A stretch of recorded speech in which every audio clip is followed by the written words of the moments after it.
Hi friends, నేను మీ హఫీజ్ మీరు చూస్తున్నారు తెలుగు టెక్ ట్యూబ్. ఫ్రెండ్స్, ఇవాళ వీడియోలో చాలా ఇంట్రెస్టింగ్ టెక్ న్యూస్ ఉన్నాయి. వీడియోని ఫటాఫట్ లైక్ అయితే చేసేయండి. సో టెక్ న్యూస్ కంటిన్యూ చేయబోయే ముందు టెక్నాలజీ ఫ్యాక్ట్ వచ్చేసి మోస్ట్ డేంజరస్ ల్యాప్టాప్ గురించి. యాక్చువల్లీ దీన్ని యునైటెడ్ స్టేట్స్లో ఆప్షన్కి పెడుతూ ఉంటారు అన్నట్టు. అయితే దీన్ని డేంజరస్ ల్యాప్టాప్ అని ఎందుకంటారంటే దీనిలో చాలా డేంజరస్ మాల్వేర్స్, దాంతోపాటే ఈ స్పైవేర్స్ ఏవైతే ఉంటాయో అవన్నీ ఆల్రెడీ ఇన్స్టాల్ అయి ఉన్నాయి అన్నట్టు. స్టార్టింగ్ దీని ఆక్షన్లో తీసుకొచ్చినప్పుడు ప్రైస్ అనేది అంత ఎక్కువ లేదు. కాకపోతే మెల్లిమెల్లిగా దీనిలో ఉండే డేంజరస్ వైరస్ కారణంగా ఫస్ట్ 2 crores, తర్వాత ఇప్పుడు చూసుకున్నట్టయితే ఇది ఆక్షన్లో 6 crores వరకు అయితే ధర పలుకుతుంది అన్నట్టు. జనరల్గా మనం ల్యాప్టాప్లో వైరస్ ఉంటే బాధపడుతూ ఉంటాం. కాకపోతే ఈ ల్యాప్టాప్లో వైరస్ ఉన్నందుకు గాను దీని రేట్ అయితే పెరుగుకుంటూ పోతుంది. సో ఫస్ట్ టెక్ న్యూస్ వచ్చేసి వన్ప్లస్ గురించి. వన్ప్లస్ సంబంధించిన ఒక ప్రోటోటైప్ అనేది ఈబే వెబ్సైట్లో కనిపించేస్తుంది. దాంతోపాటే $3,000 అని చెప్పేసి దీని ప్రైజింగ్ కూడా మెన్షన్ చేసేశారు. దీని డిస్ప్లే సైజు, దాని తర్వాత ప్రాసెసర్ కూడా మెన్షన్ చేసేశారు. మనం ప్రీవియస్గా మాట్లాడుకున్నట్టు స్నాప్డ్రాగన్ 888 ప్రాసెసర్ని అయితే దీనిలో వాడబోతున్నట్టు తెలుస్తుంది. ఇది వచ్చేసి గూగుల్ గురించి.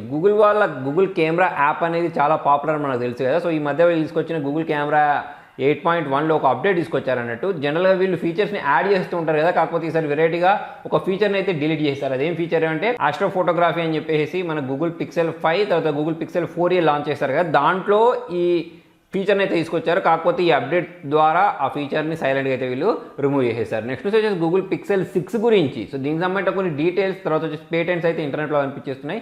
దాని ప్రకారం చూసుకున్నట్టయితే ఈ మొబైల్ అనేది అండర్ డిస్ప్లే కెమెరాతో రాబోతున్నట్టు తెలుస్తుంది. అలాగే మన గూగుల్ పిక్సెల్ డివైజెస్లు సాఫ్ట్వేర్ కోసం పాపులర్. మనకు ఈ డిజైన్ పరంగా అయినా కానివ్వండి, లేకపోతే కొత్త ఇన్నోవేషన్స్ పరంగా అయినా కానివ్వండి అంత పాపులర్ కాదు. మరి వీళ్ళు గూగుల్ పిక్సెల్ 6లో అండర్ డిస్ప్లే కెమెరాతో మొబైల్ తీసుకొస్తా అని చెప్తున్నారు. మరి ఏం ప్రైస్ పెడతారో చూడాలి. నెక్స్ట్ వచ్చేసి రియల్మీ గురించి. రియల్మీకి సంబంధించిన 2 మొబైల్స్ అనేవి అయితే BIS సర్టిఫికేషన్లో స్పాట్ అయ్యాయి. అంటే త్వరలో ఇవి ఇండియాలోకి రాబోతున్నాయని అర్థం. సో దానిలో రియల్మీ Q2, ఇంకొకటి రియల్మీ నార్జో 30 అనే పేరుతోటి ఒక 2 మొబైల్స్ అయితే BIS సర్టిఫికేషన్లో స్పాట్ అయ్యాయి. సో మరి ఇవి 2 ఏ ప్రైస్ సెగ్మెంట్లో తీసుకొస్తారో చూడాలి. అయితే ఇక్కడ మనము రియల్మీ Q2 గురించి మాట్లాడినట్టయితే MediaTek Dimensity 800U ప్రాసెసర్తో రాబోతుండే తెలుస్తుంది. ఇది ఒక 5G ఫోన్ అయ్యే అవకాశాలు ఉన్నాయి. మరి దీన్ని 15,000 తీసుకొస్తారా, 15,000 లోపు తీసుకొస్తారా ఇండియాలోకి అయితే చూడాల్సి ఉంది. నెక్స్ట్ వచ్చేసి MI 11 గురించి. వాళ్ళ ఛానల్ అయితే లాంచ్ అయిపోతున్నాడు. దానికంటే ముందే దీని ఫుల్ వీడియో అయితే ఇంటర్నెట్లో కనిపించేస్తుంది. సో బ్యాక్ సైడ్ నుంచి చూస్తే ఎలా కనిపించేస్తుంది, ఫ్రంట్ సైడ్ మన కర్వ్ డిస్ప్లే లాగా అయితే కనిపించేస్తుంది. మనకు బ్యాక్ మ్యాట్ ఫినిష్ తోటి రాబోతున్నట్టు తెలుస్తుంది. మరి ఏ ప్రైస్ సెగ్మెంట్లో తీసుకొస్తారు, ఇండియాలోకి ఎప్పుడు తీసుకొస్తారో చూడాల్సి ఉంది. నెక్స్ట్ వచ్చేసి రెడ్మీ K40 గురించి. దీనికి సంబంధించిన కొన్ని డీటెయిల్స్ కూడా ఇంటర్నెట్లో కనిపించేస్తున్నాయి. దీన్ని జనవరి స్టార్టింగ్లో తీసుకొని రాబోతున్నట్టు తెలుస్తుంది. అంటే మనకు రెడ్మీ నుంచి జనవరిలో చాలా మొబైల్స్ అయితే మార్కెట్లోకి రాబోతున్నాయి. నెక్స్ట్ వచ్చేసి ఫాస్టాగ్స్ గురించి. సో ఇప్పుడు మనకు దీన్ని మ్యాండేటరీ చేయబోతున్నారు కదా, ఈ హైవేస్ ఏవైతే ఉంటాయో వాటి మీద ఈ జనవరి నుంచి మ్యాండేటరీ చేయబోతున్నారు. సో ఇప్పుడు గూగుల్ పే ప్లస్ ICC వాళ్ళు వీళ్ళిద్దరు పార్ట్నర్షిప్ చేశారన్నట్టు. సో ఆ పార్ట్నర్షిప్లో భాగంగా మనము ఈ ఫాస్టాగ్స్ని రీఛార్జ్ చేసుకునే ఫీచర్ని అయితే వీళ్ళు తీసుకొని రాబోతున్నట్టు తెలుస్తుంది. నెక్స్ట్ వచ్చేసి రోబో కార్స్ గురించి. న్యూరో కంపెనీ వాళ్ళకు పర్మిషన్స్ అయితే వచ్చినట్టు తెలుస్తుంది. 2021లో వీళ్ళు పిజ్జాస్, మెడిసిన్స్, తర్వాత ఇటువంటి వాటిని అంటే గ్రోసరీస్ ఏవైతే ఉంటాయో వాటిని డెలివరీ చేయడానికి ఈ కార్స్ని యూజ్ చేయబోతున్నట్టు అయితే తెలుస్తుంది. ఇప్పటివరకు మనకు మనుషులే ఈ ఐటమ్స్ తీసుకొచ్చి ఇచ్చారు కదా, ఇక నుంచి మనకి రోబో కార్స్ ఏవైతే ఉంటాయో అవి డెలివరీ చేయబోతున్నాయి. సో ఫస్ట్ అయితే దీన్ని USA టెస్ట్ చేస్తున్నారు. మరి మన ఇండియాలోకి ఇటువంటి కార్స్ వస్తే చాలా కష్టం అని చెప్పేసుకోవచ్చు. మన ట్రాఫిక్ అయినా కానివ్వండి, ప్లస్ మన వాళ్ళు ట్రాఫిక్ సిగ్నల్స్ని సరిగ్గా పాటించరు. సో ఈ రోబోస్ ఏంటంటే కార్స్ అనేవి కరెక్ట్ ట్రాఫిక్ సిగ్నల్స్ని పాటించుకుంటూ వెళ్ళిపోతూ ఉంటాయి. సో అటువంటిప్పుడు దీన్ని నుజ్జు చేసేస్తారు. నెక్స్ట్ వచ్చేసి జియోకి సంబంధించి. యాక్చువల్లీ ఇప్పుడు రైతులు ప్రొటెస్ట్ చేస్తున్నారు కదా, సో దానిలో భాగంగా ఇప్పుడు పంజాబ్లో ఒక 1300 టవర్స్కి పవర్ కట్ చేసినట్టయితే తెలుస్తుంది. జియో టవర్స్ ఏవైతే ఉంటాయో వాటికి పవర్ కట్ చేసినట్టయితే ఒక ఆర్టికల్ ద్వారా తెలుస్తుంది. నెక్స్ట్ వచ్చేసి యాపిల్ కార్స్ గురించి. సో మొన్న మధ్య రూమర్స్ వచ్చాయి కదా, త్వరలో యాపిల్ వాళ్ళు వీళ్ళ కార్ని తీసుకొని రాబోతున్నారు. ఎలన్ మస్క్ వాళ్ళకి సంబంధించిన ఒక కార్ ఉంది కదా టెస్లా, దానికి పోటీనివ్వడానికి ఒక కార్ రాబోతుందని చెప్పేసి. కాకపోతే ఇప్పుడు యాపిల్ వాళ్ళు కన్ఫర్మ్ చేసింది ఏంటి అంటే 2028 వరకు ఇటువంటి కార్స్ అనేవి మేము తీసుకొచ్చే అవకాశాలు లేవని చెప్పేసి అయితే వీళ్ళు కన్ఫర్మ్ చేసేసారు. నెక్స్ట్ వచ్చేసి PUBG గురించి.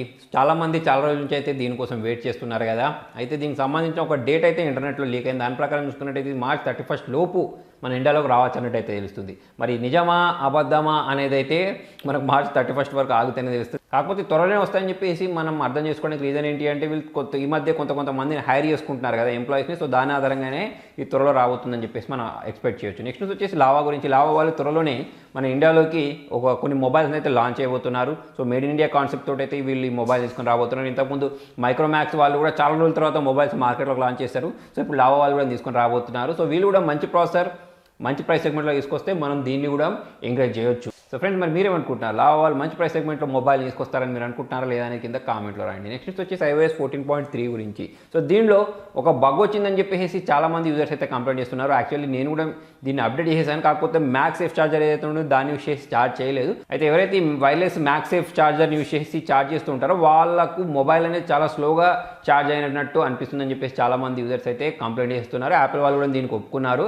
యాక్చువల్లీ ఇప్పుడు మనం ఈ ఛార్జర్ని యూస్ చేస్తే 15 వాట్స్ ఛార్జింగ్ తోటి ఛార్జ్ అవ్వాలి, కాకపోతే ఇది 10 వాట్స్ తోటే ఛార్జ్ అవుతున్నట్టయితే వీళ్ళు చాలామంది కంప్లైంట్ చేస్తున్నారు. నెక్స్ట్ వచ్చేసి సామ్సంగ్ గురించి. సామ్సంగ్ వాళ్ళు ఒక కొత్త పేటెంట్ అయితే ఫైల్ చేస్తారు. ఆ పేటెంట్ ప్రకారం వీళ్ళు అండర్ బాడీ స్లైడింగ్ కెమెరా తోటి ఒక మొబైల్ని తీసుకొని రాబోతున్నట్టయితే తెలుస్తుంది. కాకపోతే ఇది రావడానికి కొంచెం టైం అయితే పడుతుంది. 2021లో అయితే మనం దీన్ని ఎక్స్పెక్ట్ చేయవచ్చు. సో ఫ్రెండ్స్ మరి మొత్తానికి ఇది వాళ్ళ వీడియోలో మరి మీకు వీడియో నచ్చినట్లయితే లైక్ చేయండి, షేర్ చేయండి. ఇంట్రెస్టింగ్ అప్డేట్స్ కోసం చూస్తూనే ఉండండి తెలుగు టెక్ ట్యూట్స్.